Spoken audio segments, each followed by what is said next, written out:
하나님 말씀 함께 보시겠습니다. 창세기 40장 1절부터 23절 전장인데요. 한 절씩 교독해서 읽도록 하겠습니다. 1절 제가 읽습니다. 그 후에 애굽 왕의 술 맡은 자와 떡 굽는 자가 그들의 주인 애굽 왕에게 범죄한지라.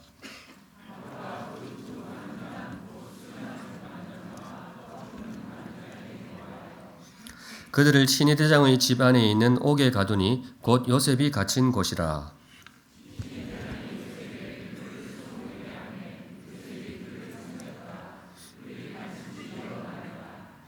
옥에 갇힌 애굽 왕의 술 맡은 자와 떡 굽는 자 두 사람이 하룻밤에 꿈을 꾸니 각기 그 내용이 다르더라.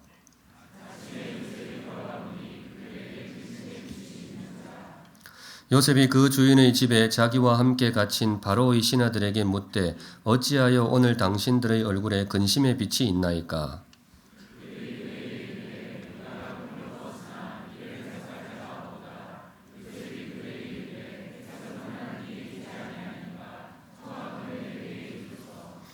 술 맡은 관원장이 그의 꿈을 요셉에게 말하여 이르되 내가 꿈에 보니 내 앞에 포도나무가 있는데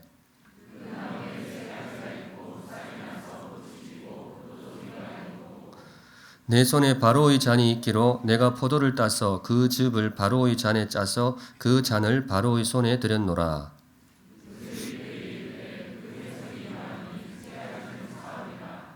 지금부터 사흘 안에 바로가 당신의 머리를 들고 당신의 전직을 회복시키리니 당신이 그 전에 술 맡은 자가 되었을 때에 하던 것 같이 바로의 잔을 그의 손에 드리게 되리이다.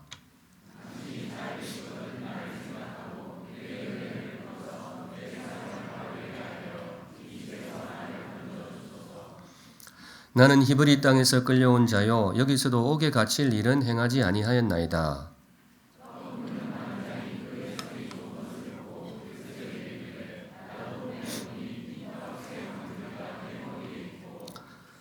맨 윗 광주리에 바로를 위하여 만든 각종 구운 음식이 있는데 새들이 내 머리에 광주리에서 그것을 먹더라.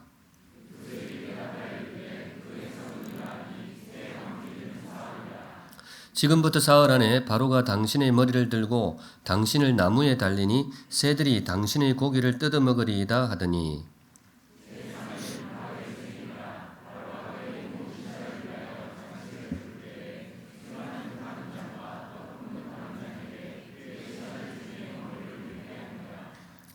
바로의 술 맡은 관원장은 전직을 회복하며 그가 잔을 바로의 손에 받들어 드렸고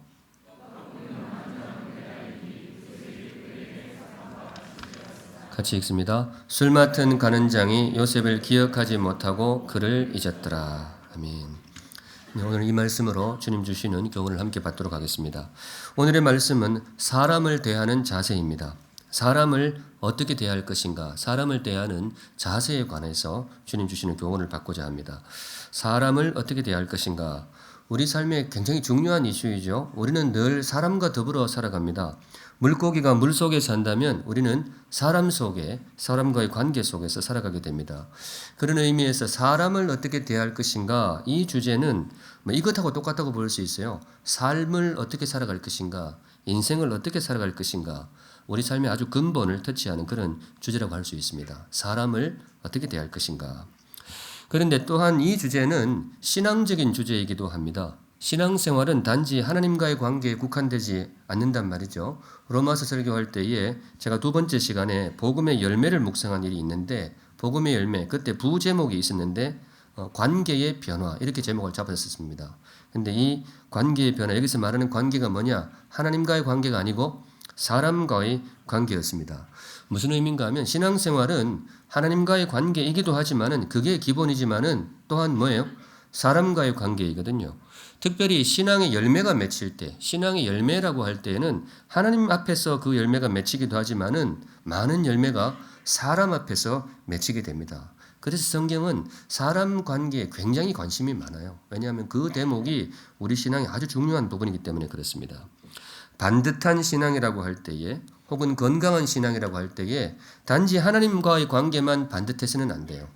정말로 반듯한 신앙이 되려면 하나님 앞에서도 그렇지만 누구와의 관계 속에서도 사람과의 관계 속에서도 정말 건강한 관계를 유지할 수 있을 때에 그 사람이 진짜로 성숙한 신앙인이다. 그렇게 말할 수 있을 것입니다. 이 시간 사람을 어떻게 대할 것인가 묵상하려고 하는데요. 묵상하실 때에 하나님 앞에서도 반듯하지만은 또한 사람 관계에 있어서도 반듯한 정말로 반듯한 신앙인이 되시기를 우리 주님의 이름으로 축원드립니다. 사람을 어떻게 대할 것인가 들어갑니다. 첫 걸음 제일 먼저 사람을 어떻게 해야 될까요? 평생 성경을 읽어오셨는데 사람을 뭐뭐 하라 제일 뒤에 성경이 제일 첫 대목에 갖다 놓는 게 뭘까요? 사람을 미워하라 그건 아니겠죠. 사람을 사랑하라 이거부터 시작하고 싶어요. 사랑하는 샘물 성도 여러분, 사람을 사랑하는 성도들 되시기를 주님의 이름으로 축원합니다. 네, 사람을 사랑하는 성도 좋죠? 사람을 사랑하는 성도를 두 글자로 줄이면 뭐가 될까요? 또 갑자기 또 목사가 질문하기 시작합니다. 그죠? 사람을 사랑하는 성도 두 글자로 줄이면 네, 이제는 좀 말이 통하는 것 같아요. 성도입니다. 성도. 사람을 사랑해야 성도죠. 사람을 미워하는 성도 이상하잖아요. 정말 성도라면 정말 신앙이 들어온 사람이라면 사람을 향해서 따뜻할 수밖에 없어요. 사람을 사랑한다 이렇게 표현할 수도 있겠는데요. 사람을 향해서 따뜻한 사람. 사랑하는 샘물 성도 여러분, 저와 여러분 좀 따뜻한 사람이 되시기를 우리 주님의 이름으로 축원합니다. 네, 따뜻하게 대답해 주세요. 신앙이 우리를 좀 따뜻하게 만듭니다. 신앙이 내 안에 정말 제대로 들어왔느냐 체온을 재보면 압니다. 신앙이 들어오면 일단 체온이 좀 올라갑니다. 독감만 그런 게 아니고 독감은 걸리지 마시고 건강하시기 바랍니다. 그런데 신앙이 들어오면 사람이 좀 따뜻해집니다. 왜냐? 정말로 사람을 향해 따뜻하신 하나님이 만드신 신앙이기 때문에 그래요. 그분이 우리 안에 들어오는데 어떻게 사람이 따뜻하지 않겠어요? 그래서 정말로 사람에게 따뜻한 사람을 사랑할 줄 아는 그런 성도들이 되시면 좋겠습니다.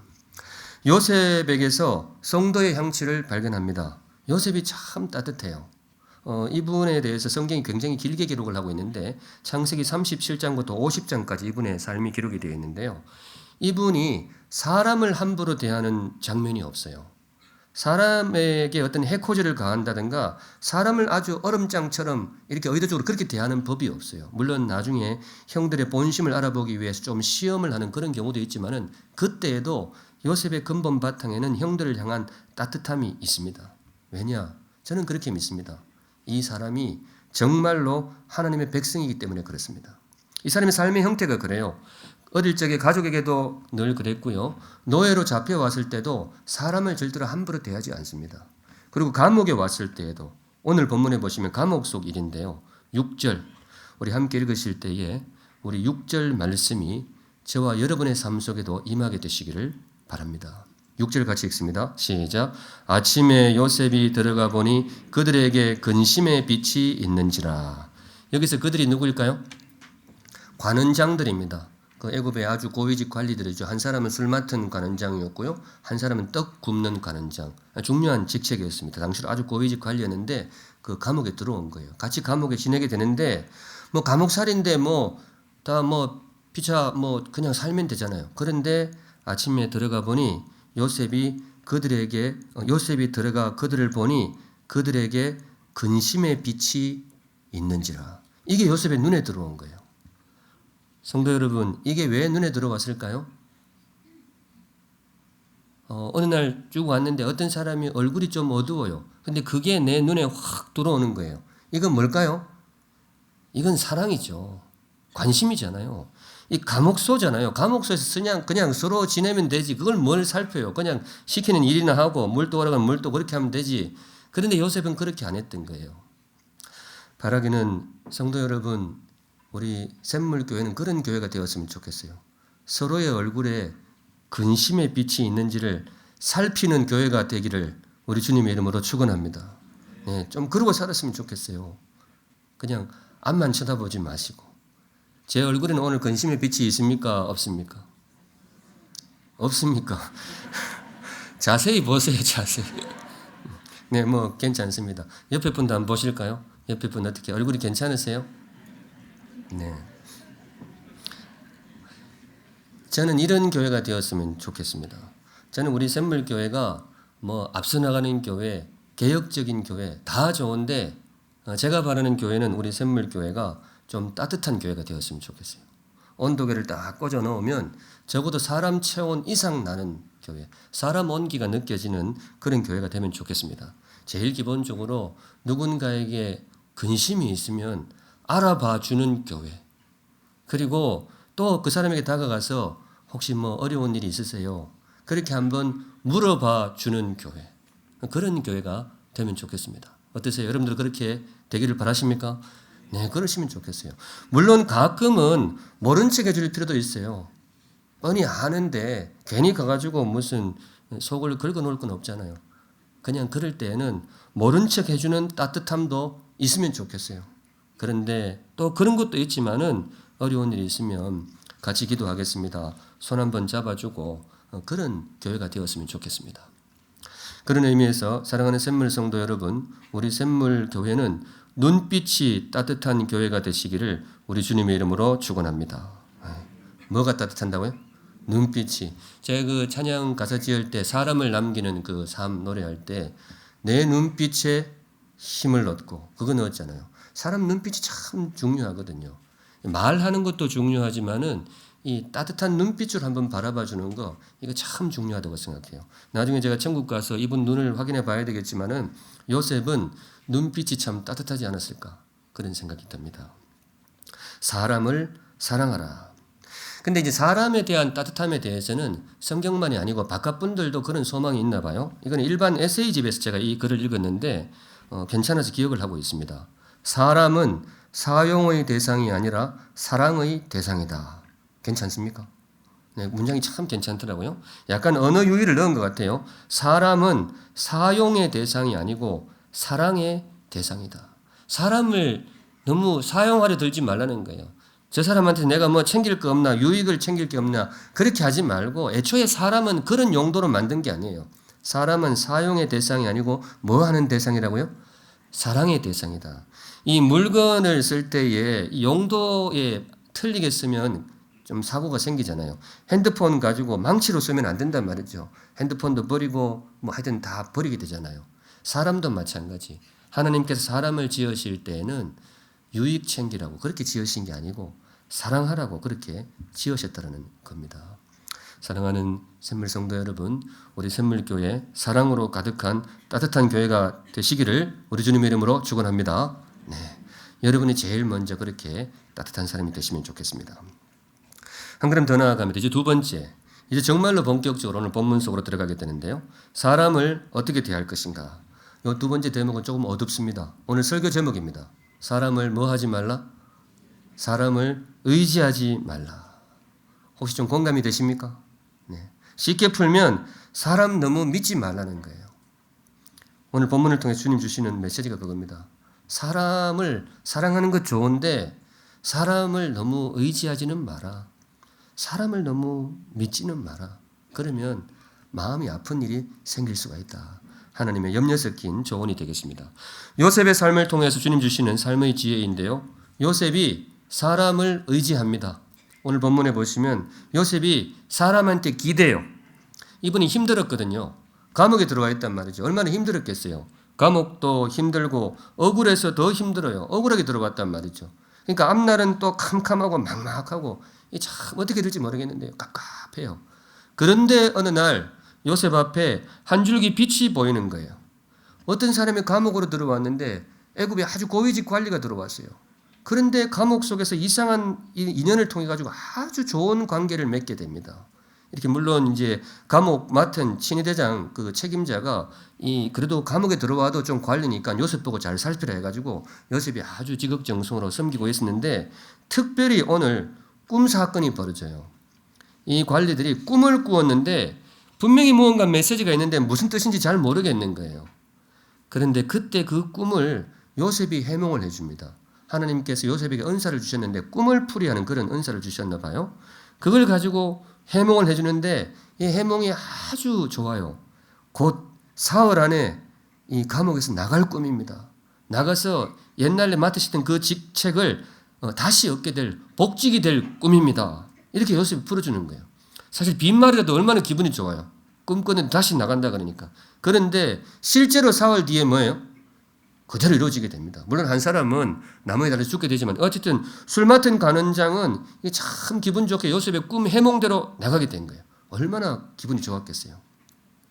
바로 이 분위기를 틈타서 요셉이 그 술 맡은 간원장에게 부탁을 합니다. 14절 한번 보실게요. 14절 같이 읽습니다. 시작. 당신이 잘 되시거든 나를 생각하고 내게 은혜를 베풀어서 내 사정을 바로에게 아뢰어 이 집에서 나를 건져주소서. 감옥에서 나가는 술 맡은 간원장에게 이렇게 이야기하는 거예요. 이번에 나가시면 절 좀 기억해 주세요. 저 애굽에 와서 그렇게 큰 죄 안 지었는데 억울하게 들어왔습니다. 꼭 기억해 주세요. 이렇게 부탁을 하는 겁니다. 이런 거 보면 요셉이 그렇게 눈치가 없는 사람은 아니에요. 어릴 적에 좀 눈치가 없어서 안 할 말을 해가지고 좀 공경을 겪었는데 순발력도 있고 눈치가 있는 거예요. 이런 기회가 자주 오는 게 아니잖아요. 아마 속으로 그렇게 생각했을 수도 있어요. 하나님이 정말로 나에게 기회를 주시는구나. 이 사람을 통해서 내가 나가게 되는구나. 그래가지고 신신당부를 하는 거예요. 관원장님, 저를 꼭 기억해 주시면 좋겠습니다. 했는데 결과가 어떻게 됐을까요? 결과가 슬퍼요. 23절 오늘 본문 제일 마지막 구절입니다. 아까 보았는데 다시 한번 읽어보겠습니다. 시작. 술 맡은 간원장이 요셉을 기억하지 못하고 그를 잊었더라. 슬프죠? 꼭 기억해 줄 것 같이 이야기했는데 나가고 나서 요셉을 기억하지 못하고 잊어버렸더라. 그래서 요셉은 계속해서 감옥에 있었더라. 이 사건을 통해서 주님이 주시는 메시지가 뭘까요? 성경을 읽으실 때는 문자도 읽지만 그 속에 담겨있는 주님의 메시지를 잡아야 되는데 이거죠. 사람을 의지하지 말라. 사람한테 너무 기대지 마라. 사람을 너무 믿지 말라. 조금 무거운 메시지지만 성도 여러분들께 주님 주시는 메시지를 전합니다. 사랑하는 샘물 성도 여러분, 사람을 너무 믿지 마세요. 아멘 하기도 그렇고 안 하기도 그렇고 좀 그렇죠. 아멘 하실 분은 아멘 하셔도 됩니다. 사람을 너무 믿지 마세요. 목사를 너무 믿지 마세요. 아멘 하면 안 됩니다. 이런 거는. 그런데 뭐 목사하고 뭐고 다 포함해서 사람은 사랑의 대상이지 의지할 대상은 못 됩니다. 우리 살아보셔서 알지만은 요셉의 경험도 그랬던 거예요. 술 맡은 간원장이라고 되어 있는데 이 사람이 그냥 술이나 담그든 허드렛 일을 하던 사람이 아닙니다. 당시 고대 사회에서는 그 정치적으로 어려울 때는 독살 같은 게 많았잖아요. 그렇기 때문에 이 술, 음식 이거 아무한테는 안 맡겨요. 가장 믿을 만한 사람한테 맡기고 또 그분들이 항상 지근거리에서 황제를 보좌하기 때문에 막강한 소위 권력을 가진 분들이었습니다. 정말 요셉을 도와줄 수 있었어요. 충분히 요셉을 구명해 줄 수 있는 그런 힘이 있었습니다. 그래서 요셉이 기댈만 했어요. 그런데 결과가 어떻게 되었느냐? 술 맡은 간원장이 요셉을 기억하지 못하고 그를 잊었더라. 성도 여러분, 이 메시지 조금 무거워도 마음에 새겨두시기 바랍니다. 사람을 너무 의지하지 마세요. 그러면 아픔이 임할 수도 있습니다. 저도 경험을 했었는데요. 세월이 아주 오래전이지만은 어느 날 아침 제가 다급하게 전화를 3통 돌린 일이 있습니다. 그날 아침이 참 힘들었거든요. 살면서 별일을 다 겪지만은 그날은 정말 유난히 힘이 들었습니다. 구체적으로 말씀을 드릴 수는 없고 도무지 제가 이 상황이 감당이 안 되는 거예요. 저로서는 도무지 감당이 안 돼요. 그래서 어쩔 수 없이 핸드폰에 평소에 의지하던 분들에게 전화를 돌렸습니다. 좀 도와주십시오. 와서 이거를 좀 해결해 주십시오. 그래서 3분한테 제가 전화를 돌렸어요. 몇 분이 달려왔을까요? 아무도 안 왔어요. 그래도 한 사람은 올 줄 알았는데 다들 안 오시더라고요. 마음이 굉장히 무거웠습니다. 살면서 정말 힘든 날 가운데 하나였습니다. 그런 날 하루 더 있으면 진짜 힘들 것 같아요. 진짜 힘들었습니다. 여러분들 힘들었어요. 그런데 지금 돌아보면 제가 그분들을 원망할 일은 아닐 것 같다. 그런 생각이 들어요. 진작에 그런 생각을 했었습니다만은 왜냐 입장을 바꿔서 나라면 달려갔을까? 나라면 그 전화 받고 만사 제치고 달려갔을까? 제가 생각해 봤는데 자신이 없어요. 그게 쉽지가 않잖아요. 이게 인간관계라는 게 있는데 저 같은 사람이야 떠나면 그만이에요. 그런데 그분들은 또 관계가 있잖아요. 그러니 그게 쉽지가 않죠. 그리고 또 생각해 보는 것은 그분들이 달려왔다고 해서 그게 상황이 해결이 되었을까? 그것도 생각해 보면 그럴 것 같지가 않아요. 오히려 문제가 더 복잡해졌을 가능성도 컸다. 그런 생각이 듭니다. 여하튼 그런 기억이 있습니다. 그래서 뭐 좋은 기억은 아닌데 좋은 교훈은 아니지만 삶에 있어서 중요한 교훈이죠. 사람에게 너무 기대는 것은 지혜롭지 못하다. 오늘 설교가 너무 어두워집니다. 그렇죠? 그런데 그래요. 성도 여러분, 어두워도 자주 드리는 말씀이지만은 어두워도 주님 주시는 말씀이면 마음에 받는 것이 지혜입니다. 요셉도 오늘 정말 진하게 경험을 해요. 술 맡은 간원장이 요셉을 기억하지 못하고 그를 잊었더라. 참 슬픈 구절이죠. 근데 제가 이 구절을 유심히 보는데 여러분 이게 정말로 잊어버리고 기억을 못했다라는 걸까요? 아니면 사실은 기억은 했는데 외면을 했다라는 말일까요? 이게 참 애매해요. 제가 묵상 중에 드는 생각은 둘 다 있을 것이다. 그런 생각이 들어요. 정말로 기억을 못했을 수도 있어요. 이게 감옥에 들어와 있다 정말 오래 있다가 복직이 되었잖아요. 그러면 나가면 할 일이 얼마나 많아요. 그동안 술통 관리하든 못했던 것도 해야 되고 그다음에 도와준 가족들도 그 도와준 분들도 인사를 좀 해야 되고 못 봤던 가족들하고도 인사를 하고 막 굉장히 바빴을 거예요. 스케줄이 막 굉장히 바빴을 것입니다. 그러다 보면 이 요셉이라는 존재를 잊어버릴 수도 있는 것이죠. 제가 이 죄송한 말씀을 드려야 되겠는데 제가 어제 잊어버린 게 있어요. 이걸 설교 시간 이야기를 할까 말까 하다가 열방의 셈이 있다라는 걸 제가 담임 목사가 잊어버렸어요. 그 오전에 샘물학교 졸업식 갔다가 오후에 이제 인천에서 교사연합회 설교가 있었거든요. 그 한 4시 좀 넘어서 마쳤나? 4시 한 반쯤 마쳤을 거예요. 설교를 한 1시간 반 정도 하고 이래 오는데 참 부끄럽지만 목사가 열방의 셈을 잊어버렸습니다. 어떡할까요? 용서가 될까요? 안 될까요? 네. 그렇습니다. 그러니까 제가 정말 잊어버렸을 수 있을 것 같아요. 저 같은 스케줄에도 이게 조금 마음이 분주하다 보니까 깜빡할 수가 있는데 그럴 수도 있죠. 그런데 제가 이 술 맡은 간원장 이걸 보는데 여기에 기억을 못한 것도 있지만 외면한 것도 분명히 있을 것 같아요. 왜냐하면 이 괜히 요셉이라는 것은 외국에서 들어온 이 노예 죄수거든요. 이거 구해주려고 자기가 나섰다가 괜히 자기가 이 곤란을 겪을 수도 있어요. 특별히 요셉이 있던 이 감옥이 누구의 감옥인가 하면 친위대장이라고 나와 있었어요. 아까 친위대장. 애굽 바로의 친위대장인데 이 친위대장이 누군가 하면 요셉이 처음에 노예로 팔려왔을 때 이 집에 팔려왔어요. 그리고 요셉이 감옥에 들어올 때에 이 집 부인이 이 요셉을 어떻게 하려다가 안 되니까 모함을 시켜가지고 감옥소에 들어온 거예요. 이 문제가 복잡합니다. 그러니까 술 맡은 간원장이 아무리 이게 그 권력이 있다 하더라도 여기에 괜히 덤벼들었다가 친위대장하고 이게 어떻게 될 수가 있어요. 그럼 뭐 친위대장의 부인의 어떤 흠도 드러나야 되는 것이고 그럼 또 친위대장이 가만히 있겠냐고요.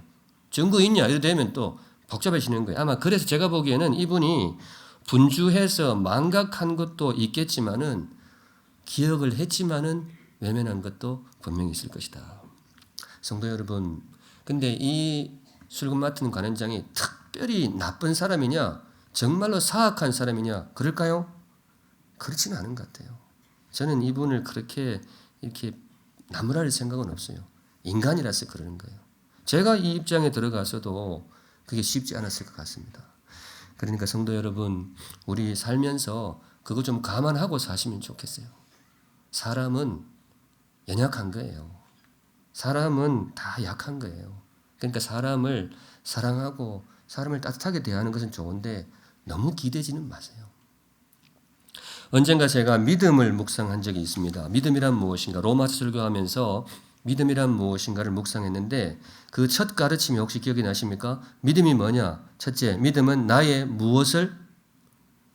이거 보세요. 샘물 성도들이 최 목사 설교를 기억하지 못하고 다 잊어버렸더라. 혹시 기억나십니까? 나의 뭐를 아는 것이다? 부족함을 아는 것이다. 제가 그렇게 했어요. 믿음의 첫걸음은 나의 부족함을 아는 것이다. 우리가 왜 주님을 믿느냐 이거예요. 내가 부족하니까 믿죠. 내가 잘할 것 같으면 뭐하러 하나님을 믿겠냐고요. 내가 부족하니까 주님을 믿는 거죠. 나를 믿지 않고 누구를 믿어요? 주님을 믿는 거예요. 그런데 부족한 게 나만 부족하냐 이거예요. 나만 부족한 게 아니에요. 저 사람도 부족해요. 그때 그분들도 연약한 거예요. 또 술 가는 장도 연약한 거예요. 그러니까 부족해요. 우리 이걸 서로를 인정을 해야 돼요. 그래서 우리는 서로를 사랑하지만은 서로에게 너무 기대는 건 안 좋아요. 우리 다 같이 손잡고 누구를 의지하자고요? 주님을 의지해야죠. 서로를 뭐 의심의 눈초리를 볼 필요는 없지만은 연약한 것을 인정하고 함께 하나님을 믿고 하나님께 함께 의지하는 그런 삶이 성도의 삶입니다. 사랑하는 샘물 성도 여러분, 우리 서로를 물론 따뜻이 바라보지만 함께 손잡고 주님을 의지하는 오직 주님만을 믿고 살아가는 그런 샘물이 되시기를 우리 주님의 이름으로 축원드립니다. 네, 그게 삶의 지혜입니다. 사람을 어떻게 대할 것인가? 이제 마지막 걸음입니다. 사람을 어떻게 대할 것인가? 첫째 걸음으로 사랑을 이야기했죠. 사람은 사랑의 대상입니다. 사랑의 대상이고요. 두 번째, 그렇지만 사람을 뭐 하지는 말라? 의지하지는 말라. 너무 의지하지는 말라. 그러다 보면 상처를 받을 수가 있는 것이죠. 이제 마지막 걸음입니다. 사람을 어떻게 대할 것인가? 그럼에도 사람을 기대하라. 이게 오늘 주시는 말씀이 되겠습니다. 사람을 의지할 것은 못 돼요. 사람에게 기댈 것은 못 돼요. 왜냐? 사람은 연약하니까. 그렇지만 그렇다고 해서 사람을 놓아버려야 되느냐? 그럼 사람을 향한 기대를 접어야 되느냐?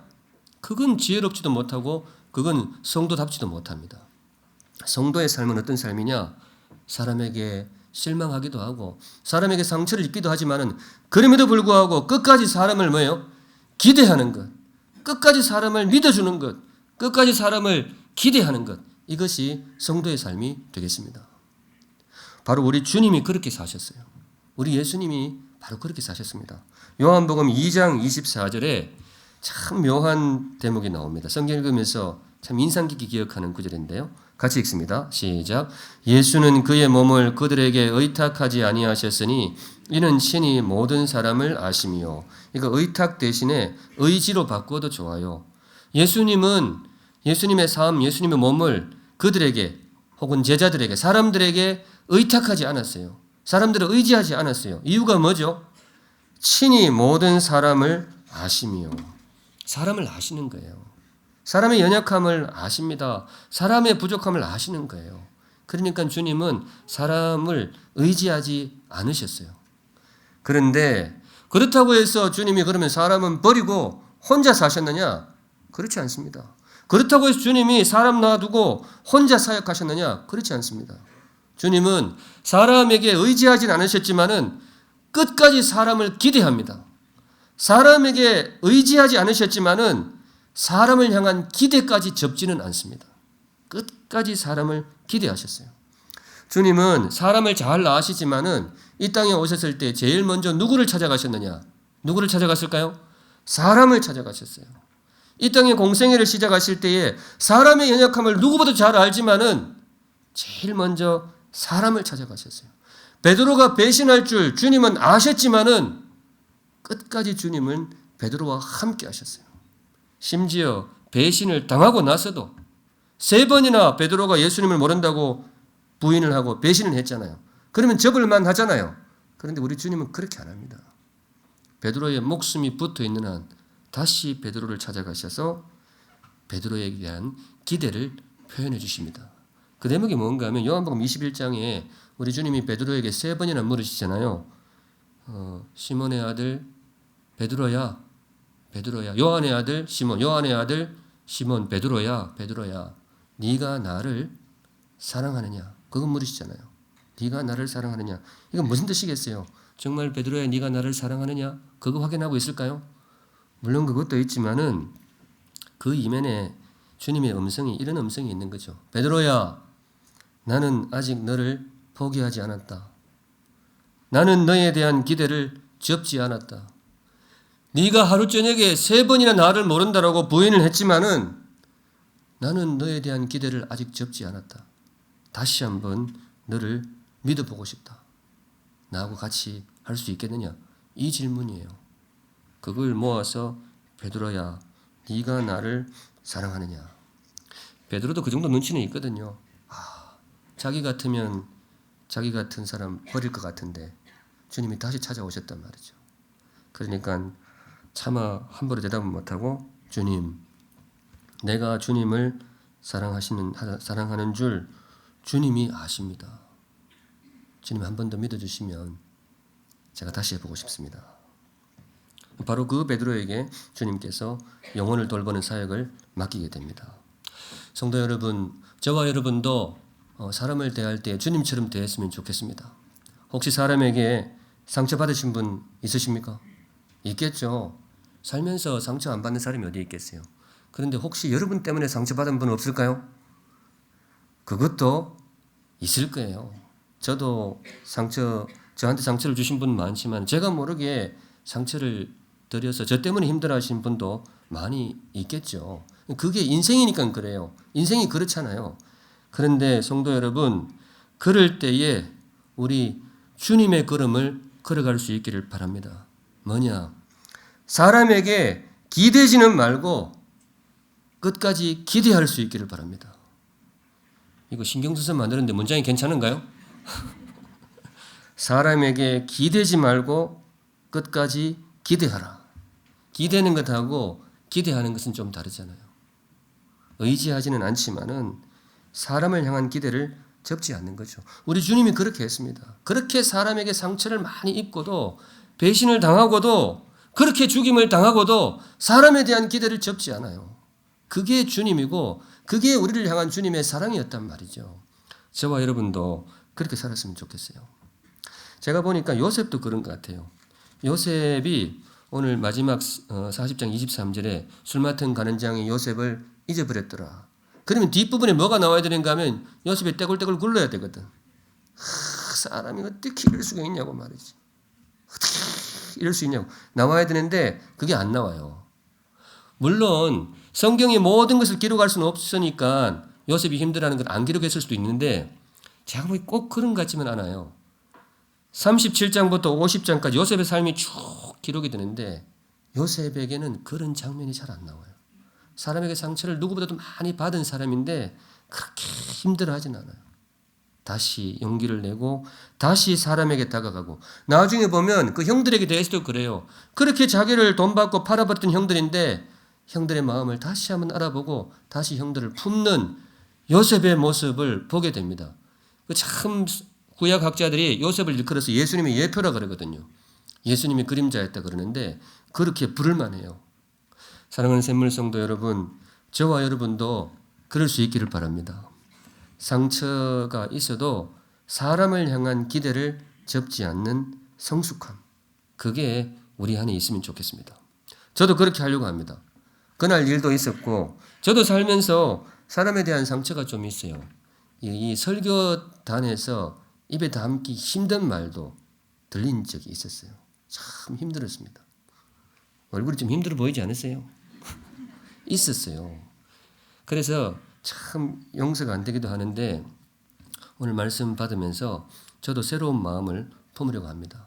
사람을 향한 따뜻함, 사람을 향한 기대를 다시 한번 품어야 되겠다. 샘물에 와서 주님이 저에게 주신 귀한 선물 중에 하나가 그겁니다. 조심스럽지만은 사람을 향한 기대를 다시금 품게 됩니다. 사람과 함께 하는 것이 정말로 행복할 수 있구나. 정말로 사람과 함께 일해야 되겠구나. 저로서는 굉장히 감사한 회복의 경험이 되겠습니다. 샘물에 있는 동안 여러분들을 기대하면서 사역하겠습니다. 제가 꼭 그렇게 하겠습니다. 바라기는 저를 향해서도 그렇게 해주시면 좋겠습니다. 지내다 보면 실망할 때도 많겠지만은 그래도 믿음으로 기대해 주시면 괜찮은 목사가 될 수도 있지 않을까 그런 생각이 듭니다. 우리 서로를 향해서도 좀 그러시면 좋겠어요. 교회인데 왜 이렇게 상처가 많으냐? 교회니까 그래요. 우리 교회 오는 사람들 다 죄인들이 오잖아요. 밖에는 멀쩡한 사람들 살고. 그게 아니거든요. 교회이기 때문에 더 기대를 하고 더 가까이 다가가는 거예요. 그러다 보니까 상처가 생길 수도 있는 거예요. 그게 교회입니다. 그래서 교회에는 모든 교회에는 상처가 있어요. 상처 없는 교회는 그건 교회 아니죠. 상처를 회피하는 곳이죠.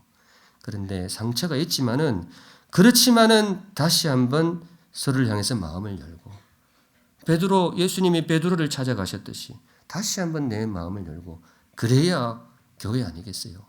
그래야 이 교회라는 이 거룩한 이름이 민망하지 않을 수 있단 말이죠. 우리 샘물이 그런 교회가 되면 좋겠습니다. 말씀했습니다. 오늘 주님께서 저와 여러분이 주신 말씀, 사람을 어떻게 대할 것인가? 사람을 어떻게 대할 것인가? 우리 신앙의 참모습이 하나님 앞에서도 드러나지만은 사람 앞에서 많이 드러납니다. 내가 사람을 어떻게 대하고 있는지 그거 보면 내 속에 있는 신앙, 진정한 신앙의 모습이 감지가 되게 됩니다. 사랑하는 샘물 성도 여러분, 사람을 사랑하는 따뜻한 사람이 되시기 바랍니다. 네. 그렇지만은 뭐예요? 너무 의지하지는 말고 그렇지만은 사람을 향해서 끝까지 기대하고 마음을 여는 성숙한 성도, 성숙한 샘물교회가 되시기를 우리 주님의 이름으로 축원드립니다. 아멘. 함께 찬양하겠습니다. 천년이 두 번 지나도. 이거 1부 때 불러보니까 쉽지가 않더라고요. 우리 음악성 좋으신 분들 큰 목소리로 해주세요. 가사가 좋습니다. 천년이 두 번 지나도 변하지 않는 게 있습니다. 뭐예요?